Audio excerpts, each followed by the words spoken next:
It's time for love. It's time for your love coach. Let's find out if you're ready for love. Here's your marvelous host, Nikki Lee. Hello, and welcome to Ready for Love Radio. This is your host and love coach, Nikki Lee. Now, today, on this really chilly day in January, I have got a guest back with me that was here. I looked it up before we got on the call, and he was here in October of 2021. But he's back with me today, and I could say he's all the way from France, but actually he's a Frenchman, but he's living on the East Coast of America right now. And his name is Guy Blaise. Guy, it's awesome to have you with me today. Thank you. Thank you for having me again. Very good. And happy New Year to your listener. You're in one of my favorite states. You're nearby. You're very close to where I'm at.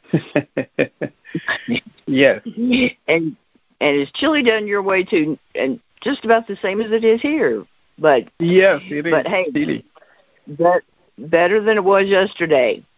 So it's not quite as bad. But he is, like I said, he's an author and a Frenchman living and working in America. Previously, he lived in eastern France in Paris, where he witnessed the dating experiences of the strong women in his family. And last time we talked about his grandmother quite a bit and advice that she gave him about love. So after 2 decades of living between France and the United States and being stuck by the differences between the two cultures, and I can only imagine, and he's given us some interesting insights into that. There's definitely differences between the approaches between the French and the American when it comes to romance and sex. And he began writing books offering his insights. And his previous books include Love Like the French, A Guide to Better Romance and Relationships. And I will mention that I put a link to that interview on today's show page, so you can hear that if you missed it last time. And he's written Vive la Différence, A Frenchman's Perspective on American Women. Haven't read that one yet. Love, Respect, and Relationships. And he's got one that I actually can't pronounce. And he's got a new book out called Love Like a Man, A French Man's Guide to Help American Men Be Better Partners. And I don't know about y'all, but it's always nice to know how to be a better partner. So this one is helping. It's a handbook for the American man ready to understand romance and connection using real dating and relationship questions he's received from frustrated women and partners. Now get this. I like how he says this. Guy gives you the power to enter a healthy relationship with your feet on the ground, your eyes wide open, known in French as realistic love. Wow, I like that. So realistic love, not a fairy tale, and not head in the clouds, rose-colored glasses, but realistic love. I really like that. I like that. So going into a relationship, a healthy relationship, I like that too. I say that all the time. Mm-hmm. And having an idea of what you're getting yourself into then, right? Yeah. Yeah. Oh, wow. Yeah. You go into a relationship with your eyes wide open. Yeah. Whoa. Hold on. Wow. Huh. You go in a relationship. this realistic love thing that you're talking about, is any other definition, any additional definition to this realistic love thing you're talking about we should know about? Okay, so you go in a relationship seeing the good and the bad from the beginning. Oh, wow. Oh, okay. Don't be blind. Don't make decision. Don't make decision in your relationship while you're still madly in love. No, hold on. You take a moment, pause, think about it. Right. Take a piece of paper, write down the good and the bad. Can I live with this person? Can we get along? Can we make plans together or a simple trip together? Can we get along in that moment? That can give you an idea if you can get along in a long term. See, this is why I like you, Guy. You talk crazy talk. I like this. Okay. Crazy, like can we get along like 20 years from now kind of talk? Whew. Yeah. You like think this before you take actions, because what happened in a relationship, the change comes so quick after people meet, and so much regrets. Oh, I wish I have known, but did you take a time to think about it before you make a strong decision? Right. Uh-huh. Well, and having a healthy relationship, and not only the romance and the sex and the lust, but having a connection with the person.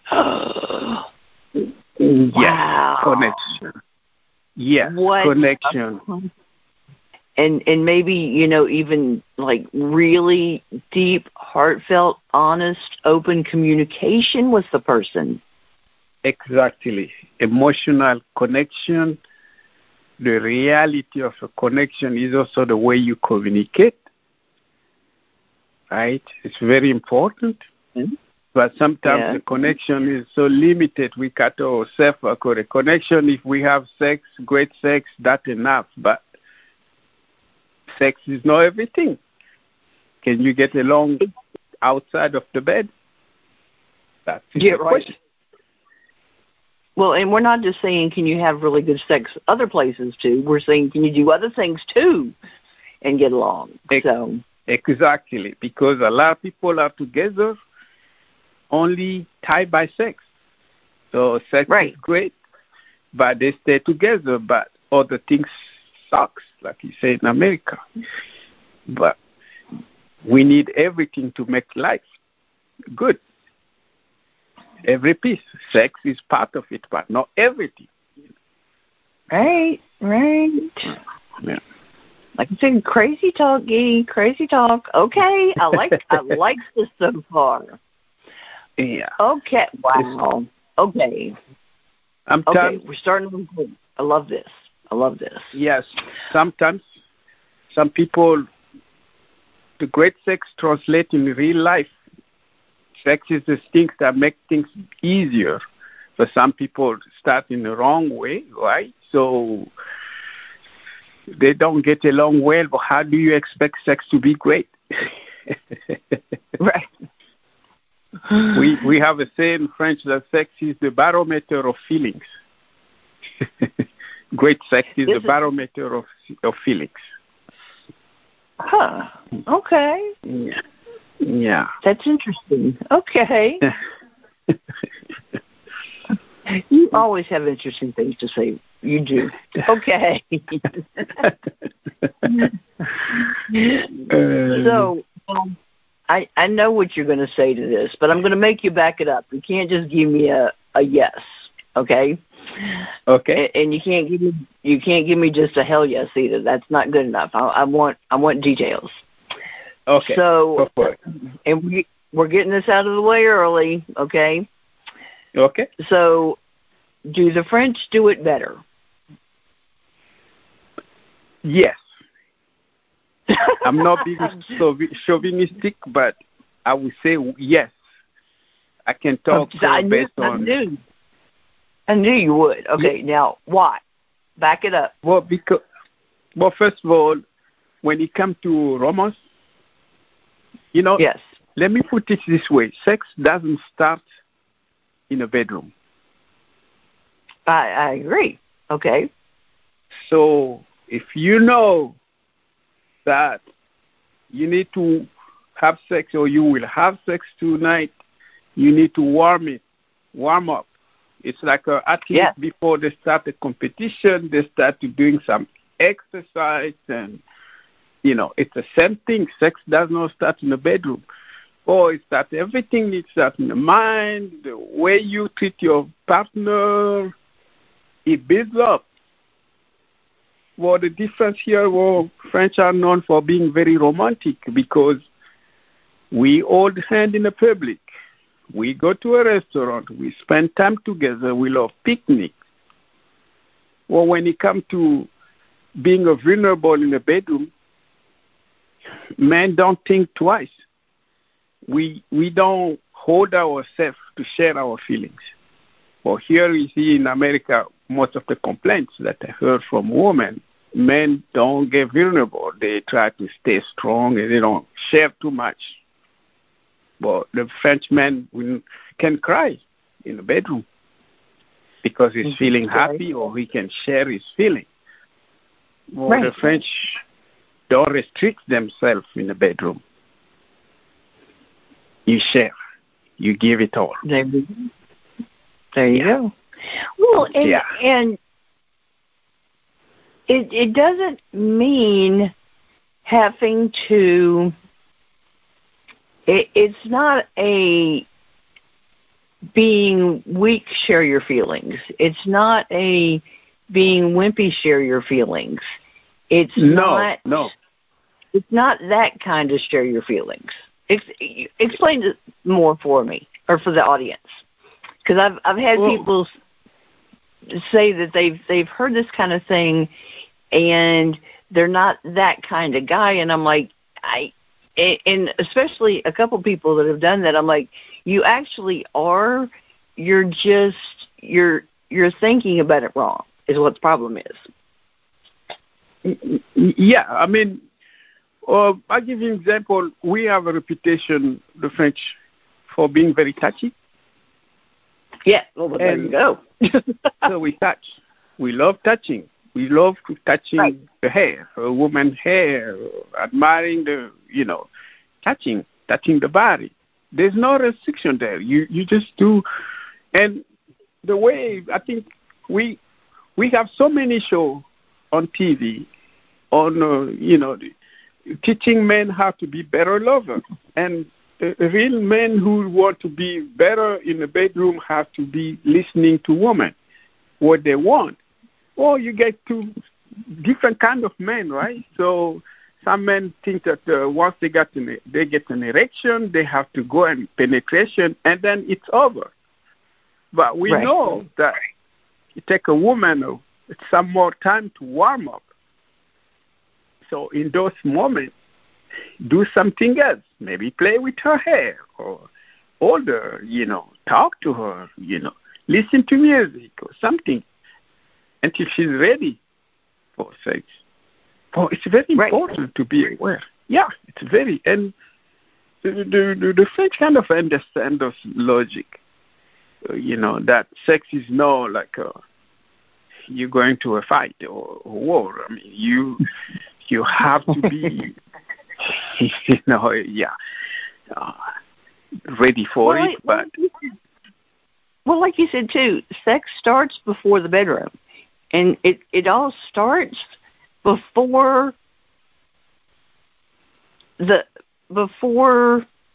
you get to her genitals and before you get to her breast.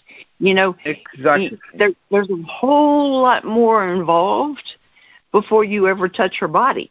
Even sending a text message during the day. Yes, that's what I was thinking. That's what I was thinking. Exactly. You send her a text message and you admire her, or I like what you were this morning, and keep a conversation, build up 6 hours earlier. You know, yes. The philosophy of it is that you think about the oven. When you have a oven, before you make your pizza there, what do? You warm it. Yes. Then you put your pizza. Then you make it, The same logic with sex. I think many people in France understand it. The guys, we talk about it often, like, Yeah. Well, okay, back to your pizza example, okay? If you're making a pizza, you don't, the dough, okay, you have to knead the dough. You knead the dough. You work with it. You get it ready. If you just try to stretch it, put it on the screen, that isn't going to work, okay? I worked at a pizza place. I have made a whole lot of pizzas in my lifetime. That doesn't work. You got to work it, Yeah. You put time into it, and you stretch it, and you work it, and you knead it, and you do all these things, in order to get where you need it. So, and then you get the sauce, and you spread the sauce, and then the cheese, and you take all these ingredients to make the pizza, So, you can look at it that way. What are all the ingredients that you put on there to make the pizza? And I was reading, I think it was the press release, and you said how many guys know about their cars and what's under the hood of the car than they know about their wife or their partner. I love that. That's so true. Exactly. And I will tell you, there are studies out there. They did in England, newspaper or whatever, the journal. They took 1,000 men. 50% of men didn't know where is the vagina. What is the vagina? They never look. But they love sex. Well, that makes sense. Yeah. I had a guy that sent me a message on Facebook, and he had listened to one of my shows, and he says I'd be fine with we had been talking about the clitoris on here, and he says I'd be fine with doing what you were talking about. He says, but I can't find my partners. It's dark up in there, and I'm like, no. But then stop having sex in the dark. Well, no. He thought it was inside, and I'm like, okay, people, look at anatomy pictures. Come on, And I actually, for the longest time, I've had them on my website so people can go and look at where things are on the body, Yeah. Yeah, that's very important. Know where things are on the body, Exactly. But, there's a lot of women. There's a lot of women that don't know either, though. Oh, definitely. So people need to understand their bodies. Women need to understand their bodies. Men need to understand men's and women's bodies. So, and then they need to communicate about what they like and what they don't like in a positive way. So. Yes, because my philosophy is very simple. If two people can agree to be naked, they should not be shy to explore each other. Yes. Voilà. Well, if you can't be naked with your partner, who can you be naked with? Voilà. Right? Yeah. Yes. Okay. If you're going, sex and kissing are two of the most intimate things you can do. Now, I realize that young people don't seem to have that impression as much anymore, sadly, Yeah. And I really think it's sad that they don't see it that way. I think they're really missing something because they don't see it that way. But if you can't feel like, and I truly do understand why people have issues with their body. I do. I've had it for decades, more than I'm going to admit how many decades. So, But I mean, if you can't be with your partner naked, hey, who can you? You know. But But it's important that you know that people, you love someone for who they are, right? So yes, you pick them. Even there is no such a thing as perfect body. No way. No. So we love each other with our imperfections, and we go to bed. We accept it, and we have fun. Yes. Yep. Okay. Now, how can a partner knock their partner's socks off? How? Even on a budget. Even on a budget. I love it. Because it is possible to do this on a budget. Well, yeah. Of course. I mean, creativity is very important. Yes. Yeah. I mean, you don't have to be rich to be a good lover. Well, I mean, anybody can go out and buy a dozen roses. I mean, that's easy. But, you know. Yeah, that's true. But I think sometimes it's the thinking of doing something romantic, you know. I mean, there's nothing wrong to go sit in McDonald's and eat French fries with your partner one evening. This is true. And that's a time well spent together. Maybe catching up with our days and talking. It does not cost too much to do those things. Or go sit in the park. Well, and something that has meaning for that person is so cool. You know, something that would mean something to them for a reason, you know, is so cool.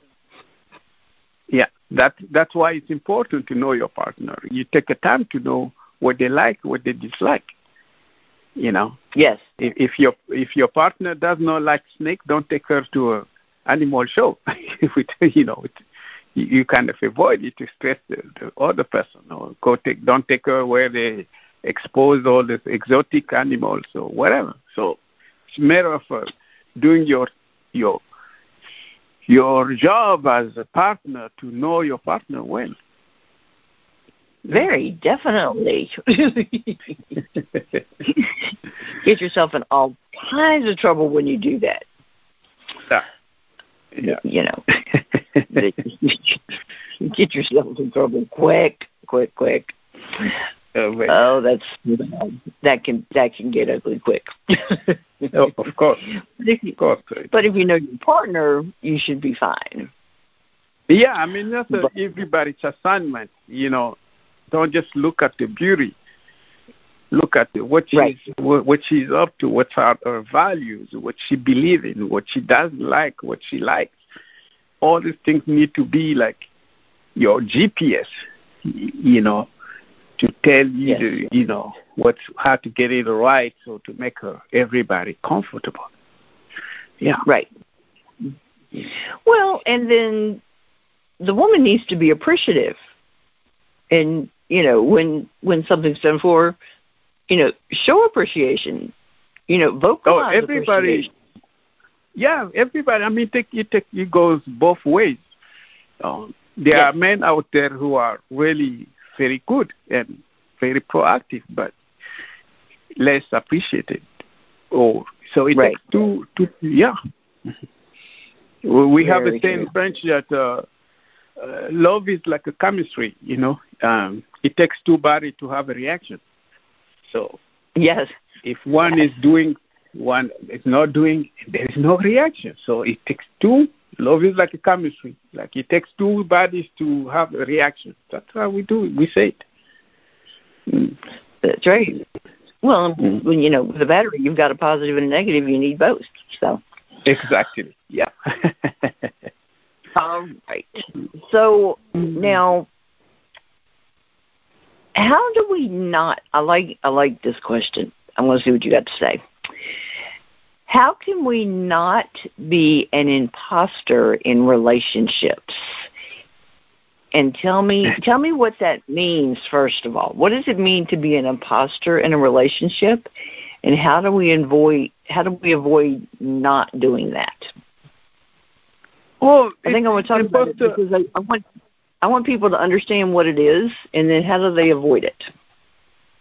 Yeah, well, it's about, you think about it in a relationship, right? So you develop your own habit, and that makes the other partner uncomfortable. Well, I'll give you an example. The trending right now in the United States, men love gaming, right? Okay. And that's their thing. But you realize that the hours you're spending gaming, you sacrifice your time with your partner. True. And she may love you, may not expressing it, but she's fuming inside of her there.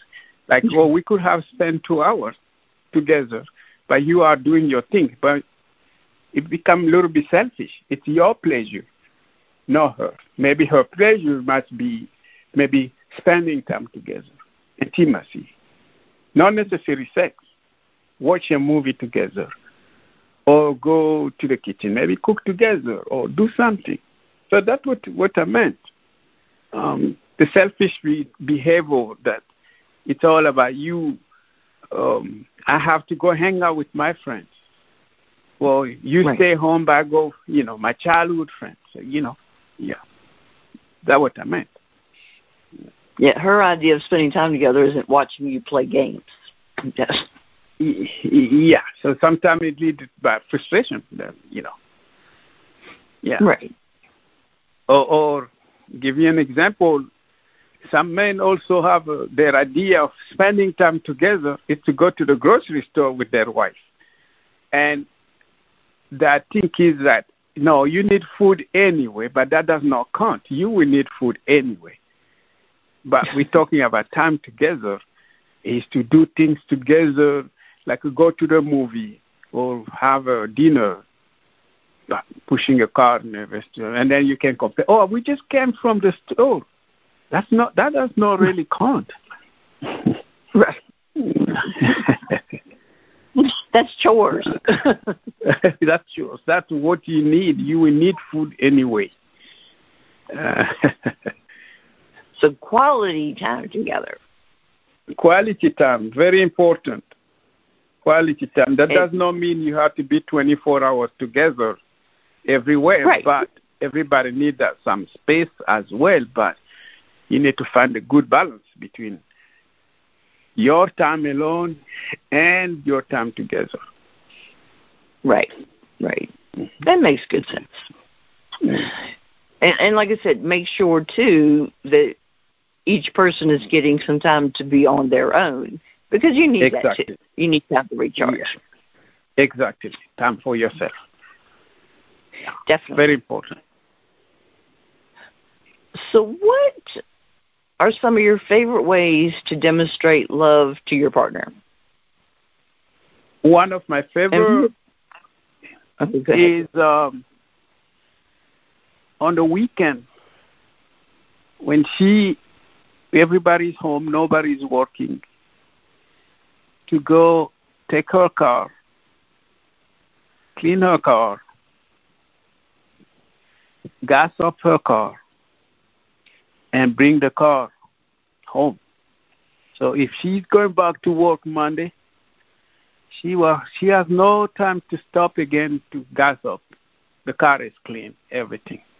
That's a sense of service, but it's part of being a mindful and good partner. It's one of my favorite. It is nice to have that done for you. It really is. Yeah. Just to know it's ready to go. Exactly. So you just do it, and don't always wait to be asked, but be proactive.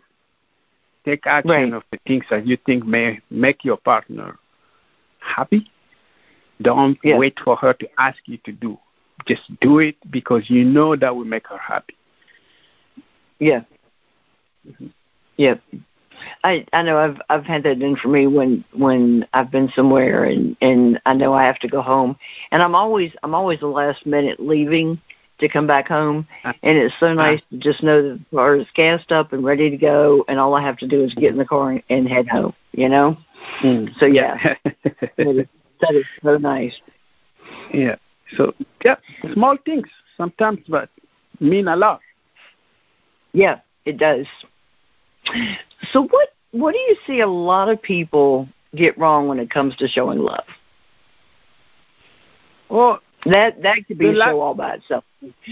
Yeah, showing love. Yeah, a lot of people. I think you need to go both ways, right? So how you can find like everybody, each partner need to know that they must treat their partner like they were their best customer.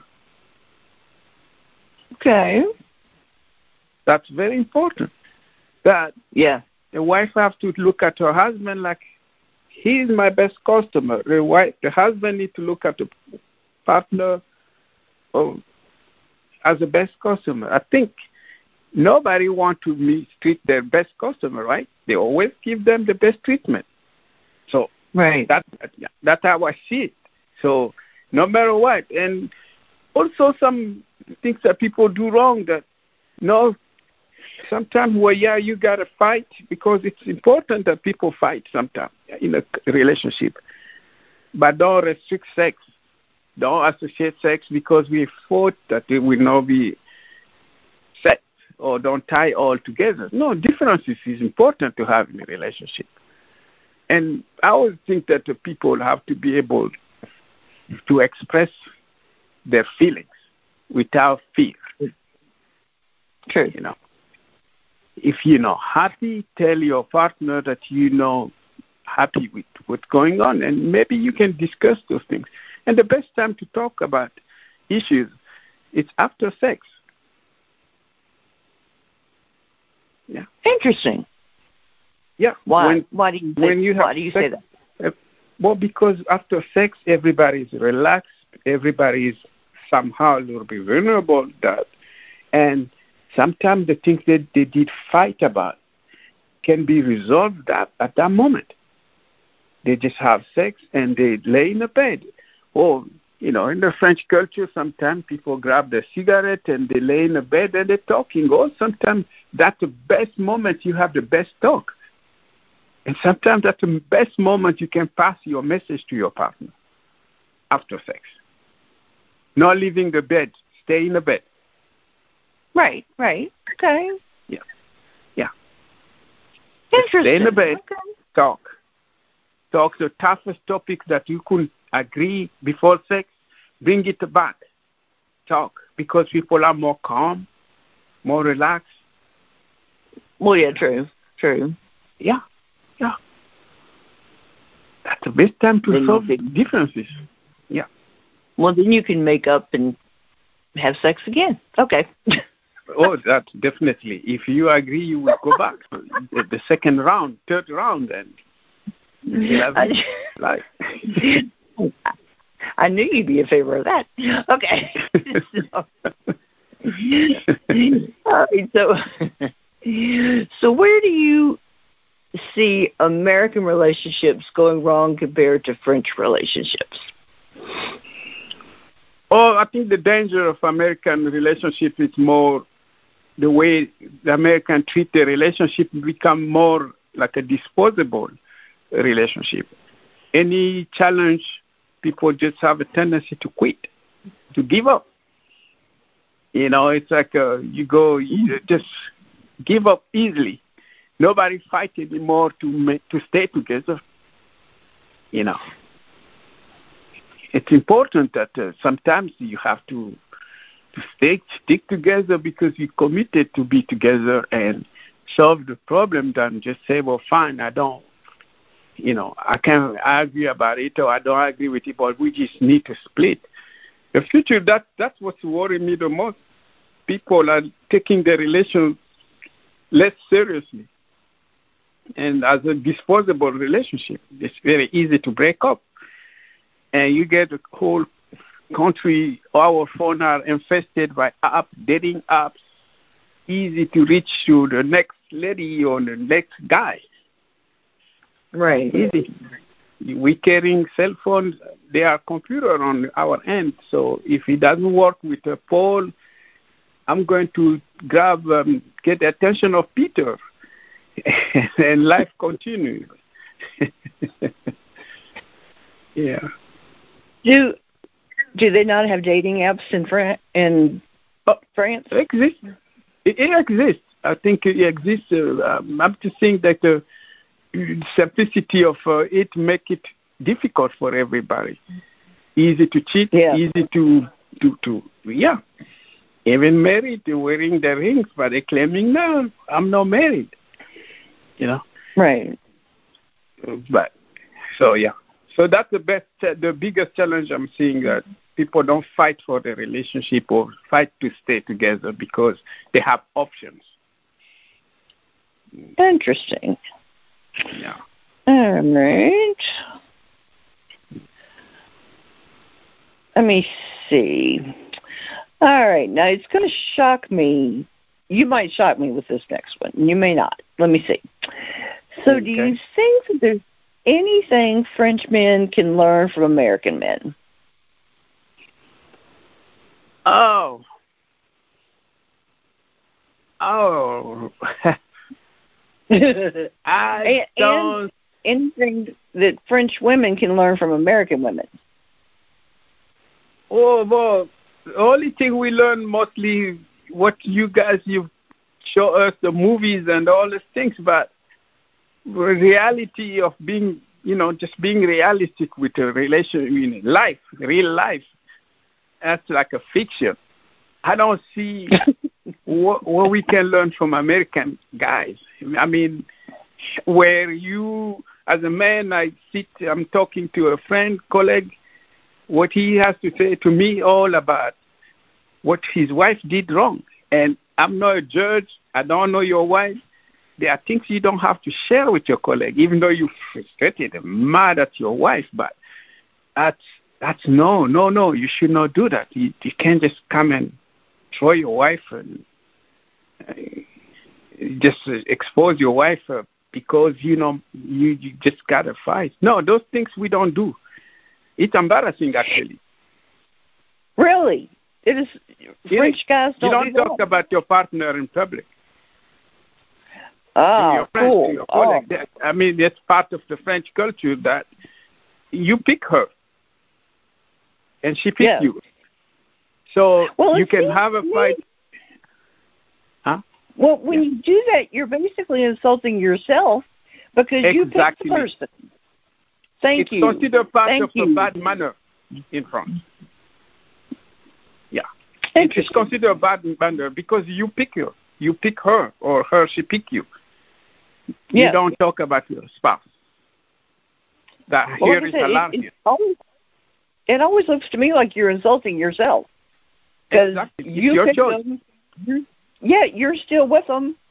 So are you not saying you're an idiot? Yeah. Okay. Just my opinion. I don't know. I don't see anything that we can learn that they do that we can say, I wish we were like them. But those things like have a little control. Don't overshare.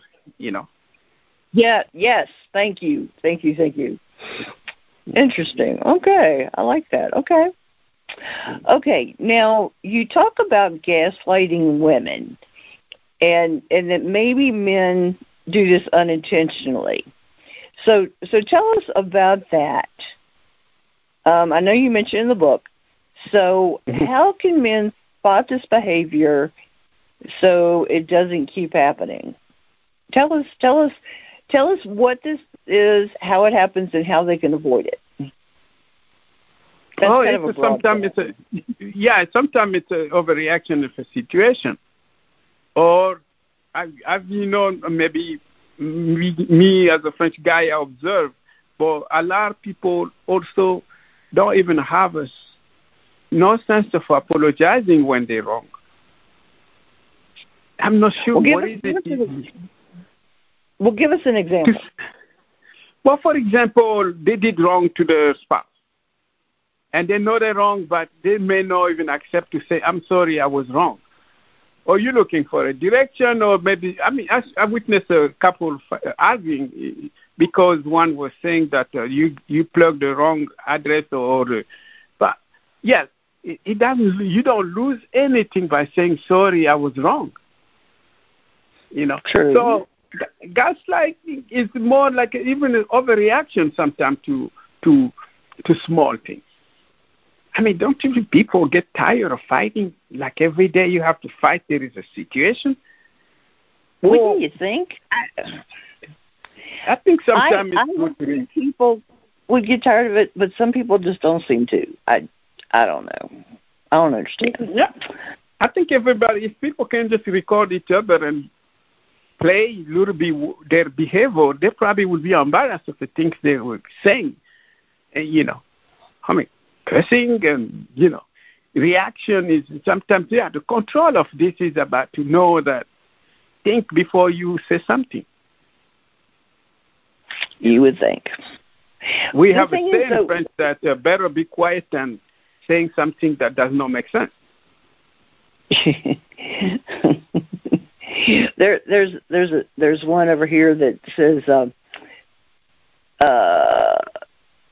better to be quiet than to open your mouth and prove you're an idiot, or something to that effect. Well, it's about the same, So, yeah, it's just gaslighting. It's about reaction sometimes that we don't realize that those reactions sometimes are necessary.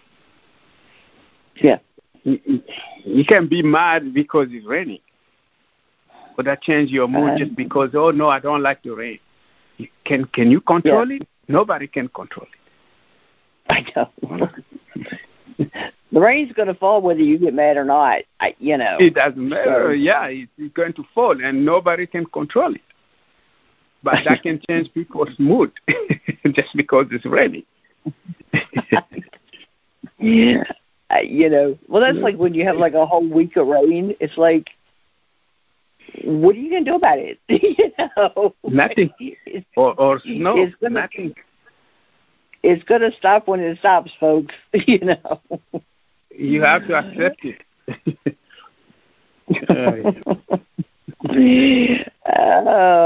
You're making France look really good. You know that, right? Man. No, I'm just saying that people can learn from the others. Yeah, this is true. And what we learn from Americans, it's the resilience or resignation, like the determination of doing things. As a country, you guys are very good at creating, achieving dreams, building stuff. I can't take it from Americans. They're just very good. Yeah. Okay, so if a man wants to be in a serious long-term relationship, okay, and there are men who are actually looking for a serious long-term relationship. I know some women think there aren't any, but there are some out there. What would be some of the most important qualities he needs to develop? Oh, well, let me put it this way. Everybody got their luggage, their past. Right? So everybody, you meet a woman today, you meet a man, everybody have a history. They may be divorced. Some people just got a breakup. Well, first of all, don't hold yourself. Don't live in the past.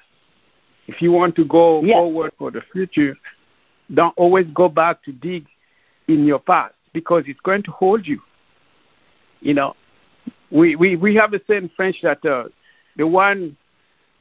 snake have stung is afraid of a rope.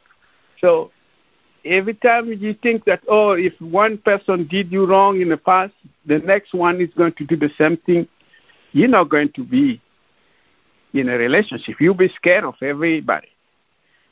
Right. The second thing I would say is that always think. Take a time to think, to know the person. You know, I find those things like speed dating, all this is nonsense, ridiculous. Well, you wonder why the divorce rate is so high, because people didn't take a time to know each other. Take that time. Travel together. You can mark it like, okay, we went to the beach for 3 days. We get along well. You can project that way. If we go for 1 month, we will get along. If you spend a weekend together, one is messy, one is not, you know that if messy house drives you crazy, how can you even think about having a relationship with a person who's messy? You know, all these things matter. But just that's why I'm saying go in a relationship with the things that you like and put it on the table with your partner and see if you can fit and get along. Well, you know, too, if you've had a series of relationships that all went wrong, maybe try finding a different sort of person and look at what you did in the past relationships and do different things. You know? Exactly. Then ask yourself, look at yourself in a mirror. Maybe the problem is not them. Maybe it's you. You know? Well, like I said, look for things that you did in each of those relationships and don't do those things again because they're obviously not working for you, you know? Exactly. Yeah. The choice is very critical, who you pick. But now there are people who have their parents. They know they love certain type of people. And if you do the same thing, you will get the same result. It's just a fact. Yeah. Well, and then they're like, well, but that's my type. And like, okay, but that type isn't working for you. Exactly. It would seem, you know. Yeah, it's a fact, yeah. You do it every day, you do the same thing, you get the same result. You may go 5, 6, 7, 8 partner, when you wonder, well, why I'm still single? Well, maybe the choice you're making, you know. Yeah. That's it. I don't know. So, what are some things that Frenchmen are doing to build that connection with their partners that we don't see in American relationships? Because that connection, like I said, some people may not think about the connection, but that connection is really important. But it's just being, a lot of men have more proactive in the relationship. We know, for example, in France, that some women are picking their future husband, based on how much they can do. For example, it used to be like a man cannot vacuum the house or the man cannot take care of the dishes. But today, we are being more realistic to say that, you know, that can be a source of conflict between your spouse and you. Why not just go to the dish and clean the dish or load the dish in a dishwasher or vacuum the house and just don't wait to be asked.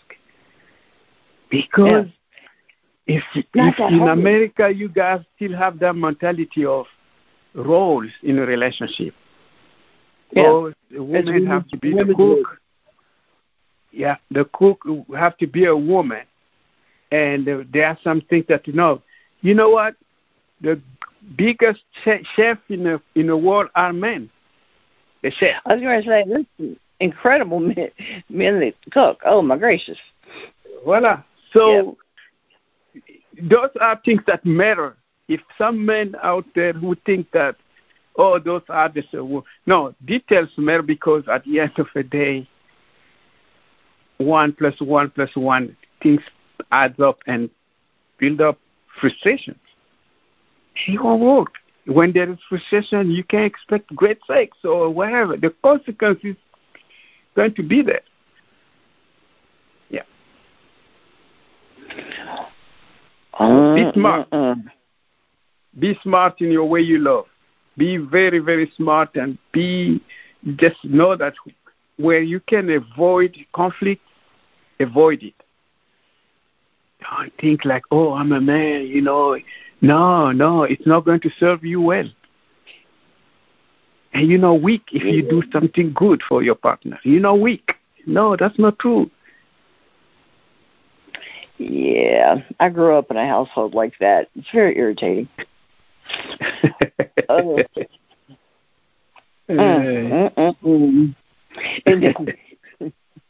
Yeah, that's just not a cool situation to grow up around. Yeah. Let me see. What are some trends? Some of the biggest trends that you've seen in the American male-female relationships? I'd be interested to hear. What are some of the things that really stood out to you culturally that you saw when you came to this country? People don't kiss. People don't hold hands. That's very weird. But people talk a lot about God, but in reality, that's not match with the reality of life.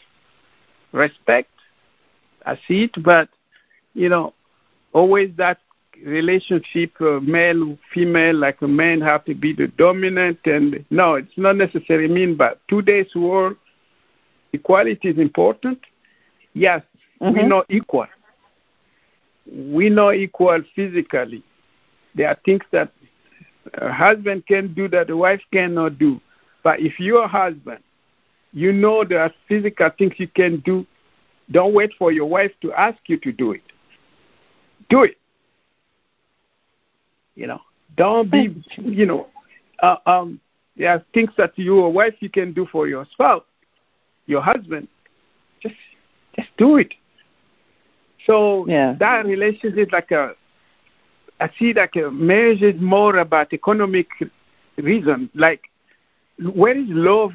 I don't see it. I don't feel love.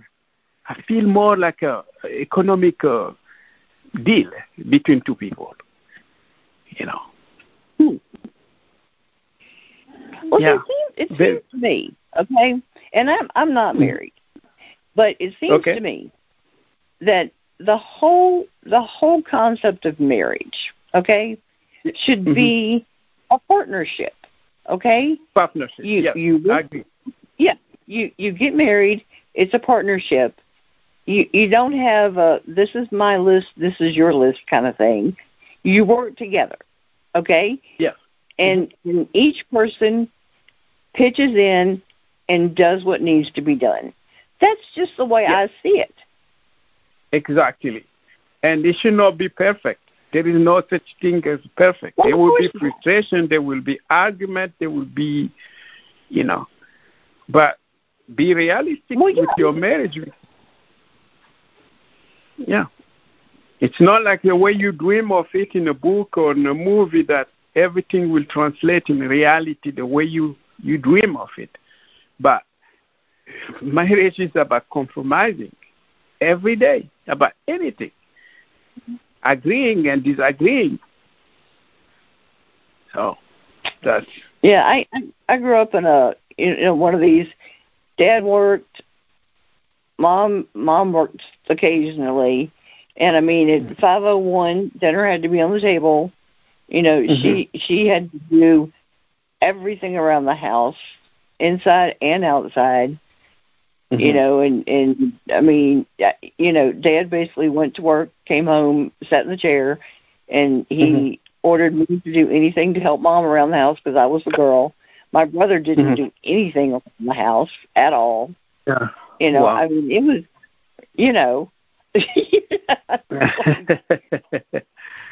Yeah. And I'm like, no, this is not the way it's going to be when I leave this house. Yeah. So I would say that those are the reason. One of the reason I wrote Love Like a Man. It's that if you're a man, you are the husband, you have to treat your children showed a good example. If you're a father of daughter and son, don't favor the son, and you treat your daughter as equal as the son. Because I hear that's my boy. Oh, that's my boy. Oh, yeah. He said that it kills your daughter's self-esteem that they value more boy than a girl. No, those kind of talk is not good. Oh, yeah. I've got an aunt who is very, very, very protective of me. And every time my dad said that, she just kind of make this face, kind of scrunch her face up and, that's my boy. That's my boy. She just walk around the house doing that every time Dad walked in the door. Oh my God, she still does it. Years and years and years later. Oh yeah. No, it's all the way. It was wrong already in the past, but today's world, if you're a father of daughter and son, you treat them equally. Yeah. Oh yeah, that never ever happened. So yeah, Dad and I did a lot of things around the house together, and a lot of projects. And because I'm totally a tomboy, I always have been, and so we did a lot of projects around the house nice. Until my brother was born, and then that ended. So. But yeah, interesting. So I tell you what, do you want to tell the listeners how they can find your book and how they can find you on the internet? Yeah, so I have a website. My website is thefrenchperspective.com, and I have my previous book actually was published last year, Love Like the French. And then I have a new book coming out on January 24 called Love Like a Man, a Frenchman's Guide to Help American Men to Be Better Partner. So, yeah, they can find me on Amazon, Barnes & Noble. Yeah, I'm available there. Yeah. Very good. And Facebook and Instagram, The French Perspective. So. Yes, yeah. French book, Facebook, same, The French Perspective, and Instagram, The French Perspective. Yeah. Very good. Yeah. Very, very good. All right. Well, like I said, I've actually got I'll have both interviews on the same page, so you can, in case you missed our first interview, you can get that, and the show will be archived along with all of Guy's information. Will be on lovecoachjourney.com/lovelikeaman. So it's been a lot of fun to have you back on the show. Next time you write a book, have them get in touch with me. Thank you. I know you'll write another one. Yeah, so much to say in America. Yeah, thank you for having me again. Oh yeah, no problem at all. And listeners, I will see you next time on Ready for Love Radio. All right.